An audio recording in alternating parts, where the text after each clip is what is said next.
So, ngayon, sabi ko, pariribok ako ni kapatid na Peli. Magtagal.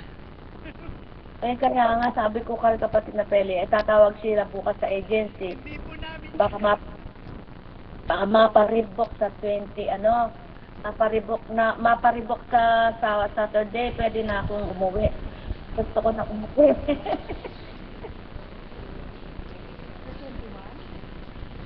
Ay, sayo. Apo! Ang lungkot naman namin! Hindi, pinaparibok ko sa Sabado. Ay, sabi ko, Thank you, Lord! Thank you, Lord! Thank you, Lord! Sana nga makaparibok sa Saturday. Hindi ko kasi alam na gano'n yung kinuwang ticket. Hindi ko alam na gano'n yung date ng aming pag-uwi. So, nung makita ko, nung malaman ko, sabi ko, di ako pwede hanggang 21. Hanggang Saturday na lang, sabi ko. Kaya, thank you po, mahal na Apo. Miss na po namin kayo. Miss na miss ko na kayo lahat yan. Miss na miss ko na. Andito po yung mga pasyente. Sige po. Yun na yung miss, gawa nyo, no? Salamat. Sa inyo lahat. Sa inyo lahat. Salamat po, mahal na Apo. Andito po kaming lahat, mga alagad at kap, sila nanay, andito rin po. Mga pasyente, kompleto po. Salamat po. Ngayon lang kasi na-connect sa wifi, kaya ngayon lang ako kahapon wala. Inip. Kaya lang nasa Kyoto kami kahapon nag-miss yun doon. Hindi ko alam na ako pala yung mag-o-opening doon. Magkakat na ribbon, hindi ko alam, sinurpresa nila ako. Opo, nakita po namin. Nakita po namin sa Facebook. Ganun. Ako po kapatid na. Paano? Salamat po, mahal na Apo. Marami pong salamat sa paglingap niyo po sa amin. Bakit? Malaking tiwala. Mahal po namin kayo. Mahal na mahal kayo ng mga pasyente. Namimiss na daw po kayo. Hindi daw po sila makatulog at lagi nagtatanong kung kailan kayo babalik. Purihin. Apo, kaya po namin yung 3 days. Pero more than 3 days, di na po namin kaya, Apo. Uwi na po kayo. Parebook na po kayo. Hanggang 3 days lang po kami. Paparibok na nga si kapatid na Peli, mamaya tatawag sa agency.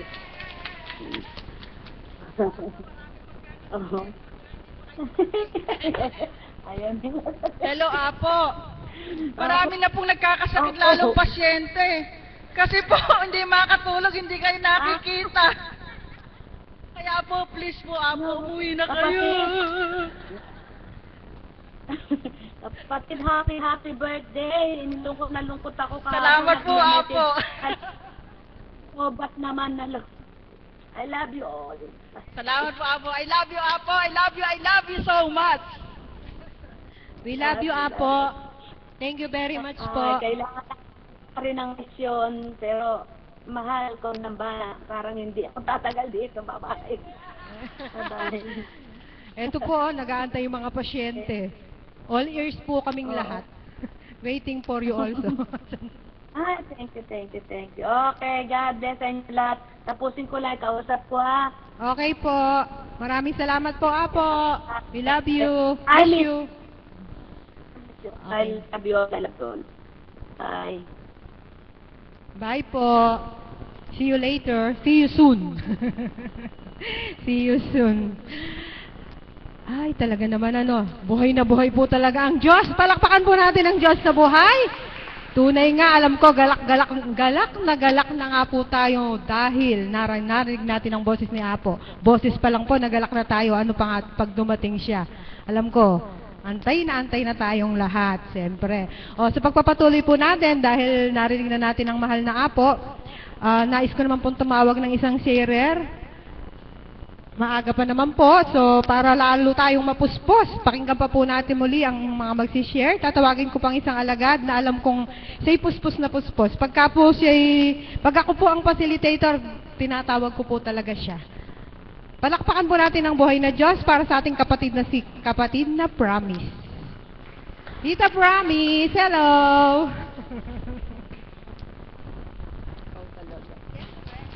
Purihin ng Diyos. Magandang umaga po sa inyong lahat. Purihin ng Diyos. Napakabuti ng Panginoon. Ayan. Pos. Ay. Happy birthday. Kapo maingay. Kasama. Palakpakan nga po natin ang buhay na Diyos. Galak po bang puso nyo? Opo, ako po, galak na galak ang puso ko. Sapagkat kahapon po may na-miss ako yung birthday ni kapatid ni Marie. Na-miss ko po yun. Na-miss ko din po yung fried chicken. Tsaka yung chat. Opo, dahil po merong kaganapan na hindi maiiwasan. Kanya po humingi ako ng kapatawaran sa Panginoon na hindi ako nakaganap. At saka po, kanina po, nung nagme-mensahe ang mahal na apo, hindi ko po mapigil yung sarili ko, napapaiyak po ako. Ganon din po ba damdamin nyo? Opo, nakakaiyak po. Ano po yung nakakaiyak doon? Hindi dahil sa nalulungkot ko, kundi sa galak. Sa kabila ng siya ay nasa malayong lugar, subalit pinatotohanan ng Panginoon na siya ay buhay. Na hindi siya nakakalimot at kailanman siya ay narito, kapiling natin sa tuwina sa atin ay nakagabay. Amen po ba doon? Palakpakan po natin ang buhay na Diyos. Alam niyo po, kung ako lang po ay nagkaroon ng pagkakataon, sana nung Saturday, at saka kahapon, nais ko pong ibahagi sa inyo yung galak ng puso ko. Sapagkat po, alam niyo ba, isa po sa kagalakan ko ay yung aking kawan. Nung pong kami ay nag-vigil nung Friday night, Friday evening, halos mag-aalas 6 na po kami nakauwi. Alam niyo po, nakakatuwa kasi po yung dalawang kawan ko na bago, talagang bago lang po sila, pangatlong attend lang nila nung Friday. Pero po sadyang buhay ang Diyos, sadyang napakadakila niya at napakarunong niya. Alam niyo po ba, sa kinapal-kapal ng Biblia, at ako'y may nabasa ng tema, subalit nung binuklat ko pa rin, ipinagkaloob niya ang higit na marapat upang sa mga anak ko ay makamtan at mapagnilayan, upang dito nga ay balikan nila yung kanilang buhay. Alam niyo po, yung palang dalawang bago kong kawan, yung isa 21, yung isa 19. Pero isipin niyo po, sa hinaba-haba ng panahon, halos 15 taong nagtiis yung matanda, yung 21 years old, na meron pala siyang tinik sa kanyang dibdib. Na nun daw po pala siyang bata, at nung siya'y nagkaisip na naramdaman niya na super special yung isa niyang kapatid. Iba yung pagtingin dito at iba yung pagtingin sa kanya. Kumbaga po, doon pumasok yung favoritismo. Kayo po ba may favorite sa anak nyo? Yung po totoo, taas ang kamay ng may paborito. Wala pong aamin, di po ba? Amen po ba doon? Wala po. Walang aamin. Siyempre po, dahil mahirap aminin yung may paborito ka, sapagkat merong masasakitan.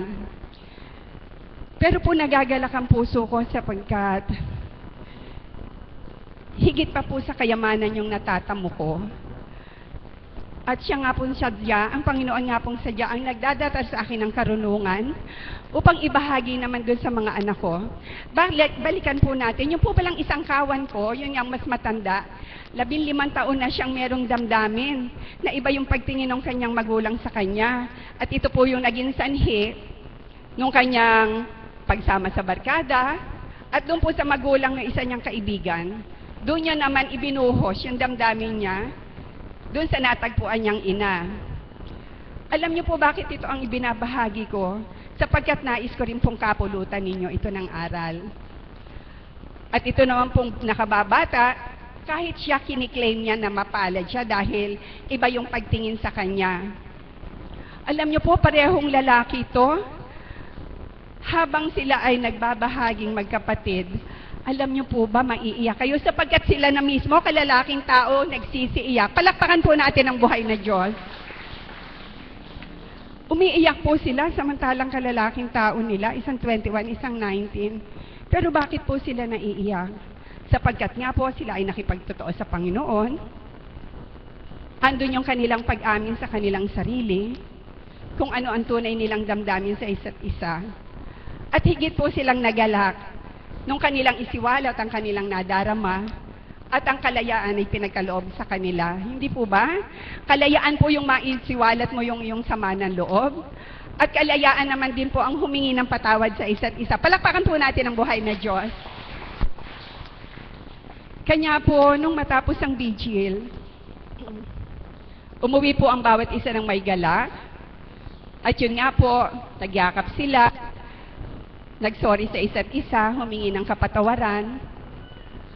Pero po naiiyak din ako doon kasi touch na touch po ako kasi parehong lalaki din yung anak ko. At nagagalak ako sa nakikita kong senaryo. Kanya nung matapos, sabi ko, Ama, maraming salamat po sa iyo. Nasa kabila ng kawalan ko, nasa kabila ng kawalan kong kaalaman sa pangkabanalan, subalit ng dahil sa iyo, ang isip kong kulang ay iyong pinupunan. Palakpakan po natin ang buhay na Diyos. At hindi lamang po yun. Alam niyo po ba, although nagsimula ako dun sa kawan ko, naiilan at kasama ko po dito ang ating kapatid na Dory. Siya po yung naging kasama ko sa paghikayat dun sa mga bata upang umattend ng vigil. Pero purihin, dakilain ng Ama. Alam niyo po ba, ang kawang kong iilan at yung iba lang ay huminto na at yung iba ay may ibang kadahilanan, yung iba na sa ibang lugar na, subalit ang kawang kong nabawasan. Dinoble-doble niya. Palakpakan po natin ang buhay na Diyos. Alam niyo po ba, mahigit ng 30 ang aking mga anak sa kawan 12. Palakpakan po natin ang Diyos. Kanya po, isa lamang po ito sa kagalakan ng puso ko. At nung pong Sabado, alam ko po ang bawat isa sa inyo kahit wala ang mahal na apo. Nagmimithi pa rin kayo na sa katauhan ng mga alagad na pinagkalooban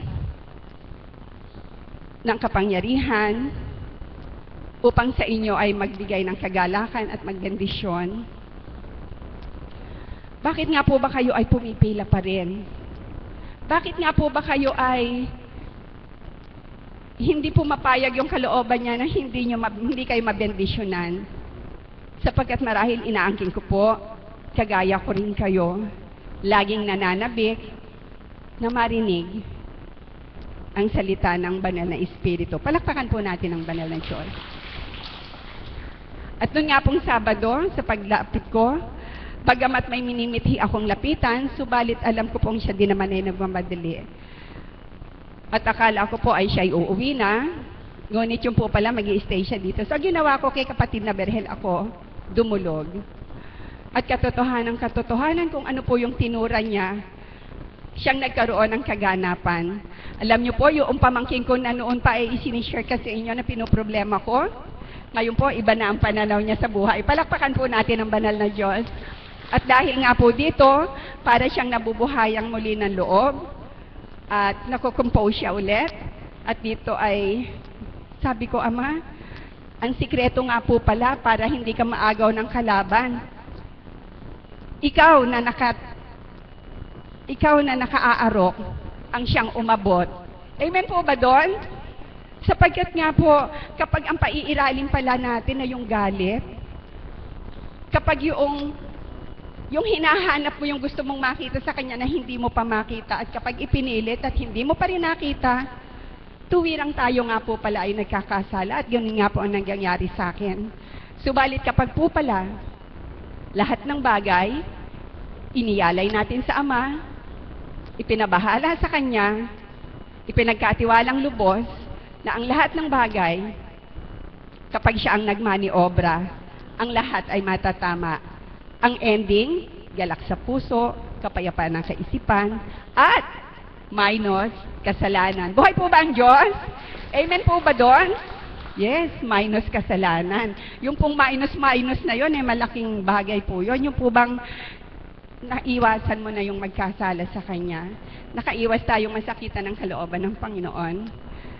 Sa araw-araw po, ang biyaya ay hindi nawawala. Kagaya po nung topic ni kapatid na Edith last Saturday, ang buhay daw po ay parang kung ano daw po yung alon natin dumadating sa atin at kung paano natin ito na-overcome. Actually, ang buhay po ng tao parang tila baga nakasakay sa isang bangka na nakapalaot sa dagat, na kapag maganda ang panahon, very swift yung alon. Subalit kapag masama ang panahon, malakas ang hampas nito, at ito naman po ang nagiging dagok sa ating buhay. Amen po ba doon?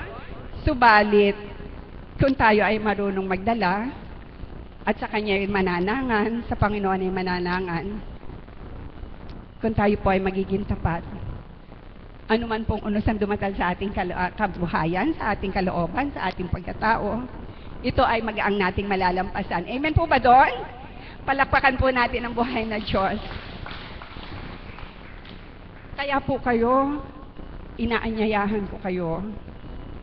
Huwag po kayong mawawalan ng pag-asa. Kung ano man po ang bigat na dinadala nyo, sabi nga po ni Mami Beth, ni Mami Maris, hindi po tayo bibigyan ng Panginoon na krus na mas malaki pa sa atin. Amen po ba doon? Yes. Subalit kapag po ang krus na ibinigay niya sa atin, ay inisip nating maliit lang na siya yung kasama, magaang po natin itong makakayanan. Amen po ba doon? Yes. Kaya po, kaya mawawala ng pag-asa, at kung hindi man po natin nakakamit agad-agad, kara-karaka ang ating kahilingan, hindi man ngayon, hindi man bukas, subalit 100%, ay ito'y ating makakamtam. Palakpakan po natin ang buhay na Diyos. Yan lamang po at magandang umaga sa lahat.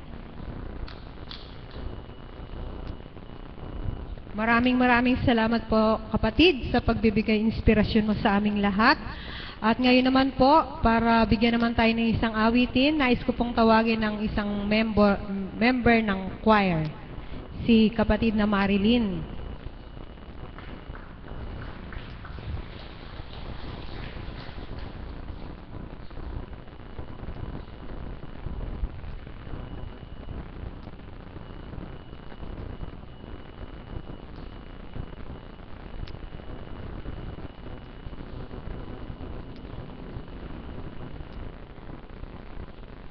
Akala niya po siguro hindi na siya aawit. Sinabihan ko na po kanina, nabigla pa yata ng konti. Surprise na naman. Magandang umaga po sa inyo lahat. Actually po, sana bukas ko kakantahin to para sa magulang ko dahil birthday niya po. Eh, na-surprise na naman po ako. Paano ko mapapasalamatan ng ating Panginoon? Para po sa inyong lahat at sa ating Panginoon.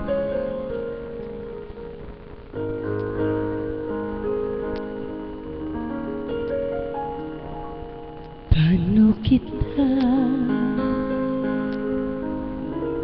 mapasasalamatan sa puso mo sa'king nagbigay? Ngayon lamang ako nagmahal na tunay sa tanang aking buhay. Sapat na ba ang ako ay mangako mananatili ka dito sa aking puso? Paano kita mapasasalamatan? Sapat na ba mahalin lang kita magpakailantaman?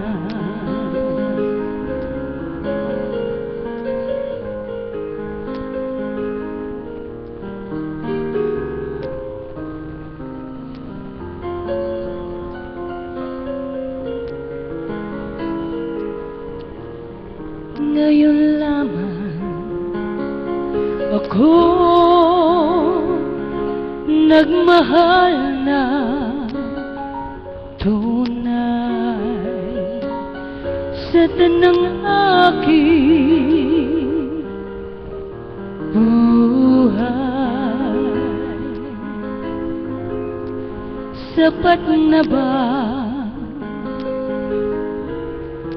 ang ako ay mangako mananatili ka dito sa aking puso? Paano ko siya mapasasalamatan? Sapat na ba paglingkuran lang kita magpakailan pa man? Salamat po.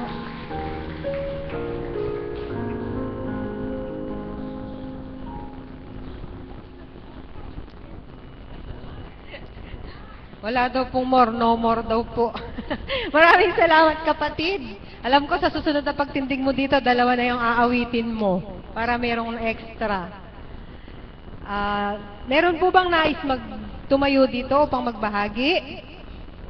Huwag na po kayong mahiya. Mas masarap pong ipahayag ang kalooban ng Diyos. Pag ating ibinahagi ang biyaya at kadakilaan ng Diyos sa ating buhay, iba yung galak ang kapalit. Amen po ba? Amen. O nahihiya pa po kayo? Huwag po kayong mahiya. Isipin niyo po, ang Diyos ay nakatunghay, laging nandito, nakagabay sa atin. Hindi niya po kayo bababayaan. Pag tayo niyo dito, iniisip niyo, wala kayong masasabi. Pero pag tumayo kayo dito, 100%, baka po kulangin pa yung oras. Nakangiti po siya eh. Lalapitan ko na nga po kung magbahagi. Magbahagi nga po kayo, kapatid. Alam ko po, meron. Hindi po, mas masarap kung ngayon kay titindig. Sigurado. Ay, naku. Nahihiya pa daw po siya ng konti. Konti na lang daw po. Pagbalik niya, permis na yon, tatayo na siya sa harapan. Hindi man po siya tawagin, magbo-volunteer na siya. Amen po ba? Oh, meron po bang nais tumayo? Aba, ayaw pa rin nila tumayo. Sa bagay, kung hindi, ayaw nyo pong tumayo sa ngayon, alam ko, dadating din ang araw. Sa araw-araw na pagpunta nyo rito, dadating din po yung takda. Eh, si kapatid, tumayo na. Palakpakan po natin ang buhay ng Diyos. Ano pong pangalan nila? Yeah. Magandang umaga po sa inyo. Pangalawa na nagtayo ko dito. Lalo na sa Mami Beth, sa Mama Maris, o sa tanan nga mga alagad. O ilabi na ngayon sa mahal nga Apo Kunsing, sa banal nga Espiritu. Apo, ano ang nangyari sa Bagyong Yolanda? Alam ko, Diyos, ano ang nangyari, kung ano nanlaman na patay na yung dalaw kong apo sa Tacloban. Yung anak ko, nag-alala na kasi ako kung anong nangyari doon. Mag-isang linggo na, iyak na kaming iyak. Yung mga anak ko dito sa Manila, sabi ko sa Panginoon, banal nga Espiritu, patnubayan mo ang anak o dalawa kong apo. Anuhin mo sila, dami ng patay sa Tacloban. Isang linggo na, hindi na kami nakatulog, yung mga anak ko dito sa Manila. Iyak na kaming iyak, paano ko kagawin? Mayroon akong karamdaman. Magpasalamat ako sa banal ng Espiritu nga walang nangyari sa mag-ina, yung dalawa kong apo. Yun ang kabutihan nga i-share ko sa inyo. Nga wala na ilahe, wala nang iba, kundili ang mahal nga Diyos nga buhay. Purihin natin ang Panginoong Diyos na buhay. Tanghang salamat po. Maraming salamat po, kapatid. Nakita niyo po siya. Medyo mabigat ang dinaanan. Pero tingnan niyo, damang-dama niya pa rin po na ang Diyos ay buhay. Di po ba? Mapalad nga po tayo na patuloy at patuloy na tinatawagan ng Diyos at patuloy naman na tumatalima sa kanyang panawagan upang patuloy at patuloy nating pakinggan ang mga salitang banal na nanggagaling sa banal na Espiritu. Amen po ba?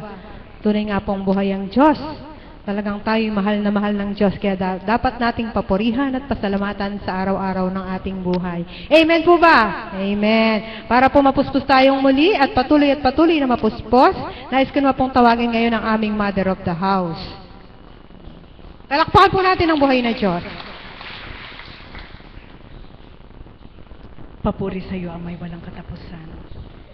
Sa bawat oras, sa bawat araw, kailanman ay di ka nawawalay.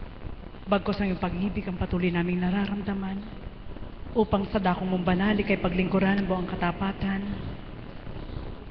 at tuwirang matanggap na ikaw ay Diyos na buhay, na sa bawat araw ay nagmamahal.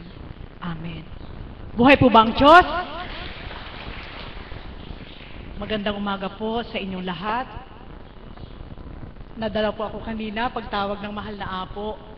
Kagabi po may vigil po kami kagabi at halos mag-aalauna na rin po kami nakauwi. Tiningnan ko agad sa internet, sa Facebook, kung anong kaganapan po sa Japan at nakita ko po siya. Naka-video po yung kinuhanan po yung mga misyon na tinunguhan ng ating mahal na apo at sa puso ko, habang nakikita ko po siya sa Facebook na nandoon na nagkakat ng ribbon, bilang anak, sobrang galak ang naramdaman ko sapagkat pinakita ng ama kung paano po niyang binigyan daan para makatungo ang ating mahal na apo sa dako ng Japan. Amen po ba yun? Na talaga pong sabi nga ng mga tao sa Japan, mga alagad doon, hanggang ngayon para silang nananaginip bakit kapiling nila si Apo Kunching. Buhay po ba ang Diyos? At kanina po nang tumawag po siya, sadya pong nakakaluha, hindi po luha ng lumbay, kundi galak na sabi nga ng ating facilitator, sa kabila ng kanyang kabisihan na misyon, nilingap pa rin po tayo sa oras na ito. At tuwirang kung inyo pong i-imagine nyo po sa isip nyo na ang nagsasalita ay ang ating Panginoon na hindi natin nakikita. Siguro po kung wala nga pong ginamit na tayo mabuksan, hindi pa rin natin madarama na may Diyos na buhay. Amen po ba yun? Buhay po ba ang Diyos? At kanina po sa gaganapan na yon, para sabihin ko po sa inyo, ayaw po namin na wala dito si Apo Kunching. Mas masarap na nakikita namin siya. Kahit kayo, alam ko po, sapagkat ang ginampanan po niya at ginagampanan sa dakong ito, hindi namin kayang gampanin. Kundi, nagsusumakit pa rin po kami na makatupad sa Diyos, sapagkat ang atas sa Kanya ay bilang kami mga alagad na hinirang, hindi kami maaaring tumalikod sa kabila ng wala siya. Subalit, sasampitin po namin sa inyo, hindi po namin kaya. Ayaw namin ng mahabang panahon. Mahal na apo, kung maririnig niyo po ito, sabi nga ni Mami Beth, pang 3 araw lang kami. Amen po ba yun? Buhay po ba ang Diyos? Habang nagbabahagi po ang mga kapatid ko, at sabi ko nga po sa inyo, kung ating bibigyan ng malalim na imagination, ng pagninilay, imagination at pagninilay, reflection, yung kaganapan na yan, na nalayo ang ating mahal na apo, at ngayon ay naririnig na lang natin ay tinig, parang ang hirap. Amen po ba yun? Sapagkat, iba po talaga. Salamat lang sa Ama, at sa dakong ito binuksan tayo sa pamamagitan ng mahal na apo. Paano po kaya kapag sa realidad na ang Diyos ay hindi mo nakita, hindi mo nakikita, hindi mo nahahawakan, nagsasalita, subalit hindi mo marinig ang tinig? Ano na kaya ang magaganap sa mundo? Amen po ba yun? Buhay po ba ang Diyos? Nawa po, kung paano pong tinura ng ating mahal na Apo Kunching, pahalagahan tating lubos, ang kaloob ng ating Panginoon sa bawat isa, ang liwanag ng kanyang espiritu na sa bawat araw ay tumatanglaw sa ating mga buhay, lalo na sa dahong ito. Alam niyo po, habang nagbabahagi ang mga kapatid ko, ito lang ang pumasok na mensahe na ibinababatid ko sa inyo ng ating Panginoon, at sa puso ko'y damang-dama ko po na alam ko po na galing ito sa Kanya. Anak, sulong, magbigay ka sa kanila ng katanungan. Paano ka ba nilingap ng Diyos? Bakit ka nakarating sa dakong ito? Paano mo siya nadama sa buhay mo na siya nga ang lumingap sa'yo? At paano mo nararamdamang lubos na ang Diyos nga ang tuwirang pumili sa'yo upang sa dakong ito'y manahan kang totoo? Amen po ba yun? Buhay po ba ang Diyos? Alam niyo po, Mixed emotion po. Siyempre po narinig natin, mahal na Apo. Totoo po yan. Katanungan na pagninilay ng ating Panginoon na ibinigay ko rin sa aking sarili. Nasabi ko nga po sa inyo, sa dakong ito, siguro po sa kalooban ng ating Panginoon, sino man na humakbang sa dakong ito, hindi nalilimutin ang lugar na ito. Sapagkat ang lugar na ito, sa mahabang panahon na paghahanap natin sa mundo, ang dakong ito na maliit sa paningin ng tao, dito natin nasumpungan ng tunay na Diyos sa pamamagitan ng banal na Espiritu. Amen po ba yun? Buhay po ba ang Diyos? Kaya, doon ko po na pagnilay na sa unang buhay, kung maraming man po tayong pinagdaraanan, sakit man, dusa man, o kahit na ano, sa kaparaanan na hindi man natin siya ganap na kilala, subalit kung ating babaybayin ngayon na tayo'y nakakilala na sa Kanya, makikita po natin yung proseso na ginawa niya para maisip natin sa puso natin na simula sa simula ay hindi na siya nagpabaya. Amen po ba yun? Buhay po ba ang Diyos? At yun po ang marapat nating pahalagahan, yung paglingap ng Diyos mula sa simula hanggang sa kasalukuyan. Sapagkat sa mga kaparaanan po na kung ilalagay ko po ang aking sarili doon sa mundo ng tao, pinagnilayan ko po, bakit nga ba ipinagkaloob ng Diyos na tahakin namin ang lugar na ito, kami mga alagad at mga kaps. Bakit nga ba? Yun po ay napakalaking katanungan bilang isang tao. Bakit nga ba? Subalit, sa kaparaanan ng banal na Espiritu, mababaybay po yun sa mga sarili ninyo kung saan po ang maaaring kahinatnan nyo kung hindi kayo inakay ng Diyos. Amen po ba yun? Ako po, nasusuri ko po ngayon, nasabi ko nga, Ama, kung hindi mo pinadama sa akin na ako'y nilingap mo noon, hindi ako makapaglilingkod ng puspos sa iyo. Amen?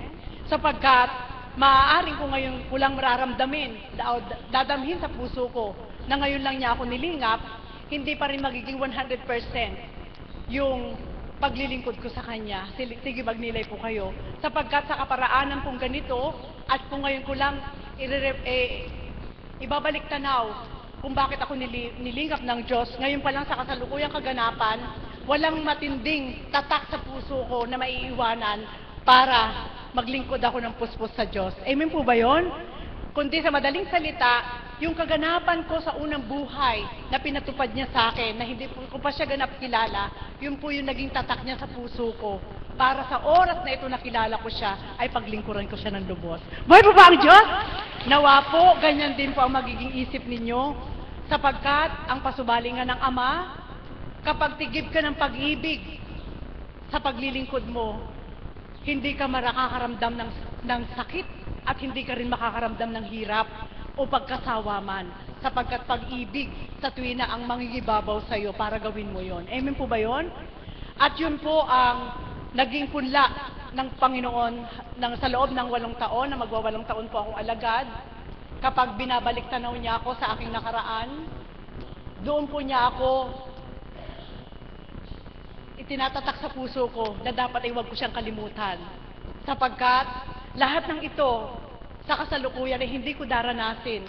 Kung sa panahon ng pakikibaka po sa unang buhay ay hindi niya ako pinangalagaan, hindi ko na ito abutin.